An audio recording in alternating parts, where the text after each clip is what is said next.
కార్మికులని తొలగించిన కార్మికులని చూస్తాం వారం రోజులు ఐరక పేరు కూర్చుంటాం చూస్తాం ఎవరు చేస్తారు.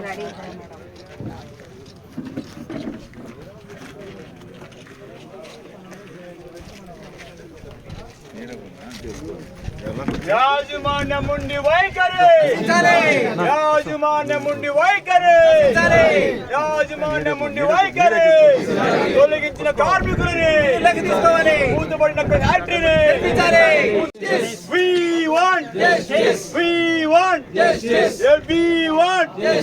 యాజమాన్య నిర్లక్ష్య వైఖరి, కార్మికుల ఐక్యత, కార్మికుల ఐక్యత.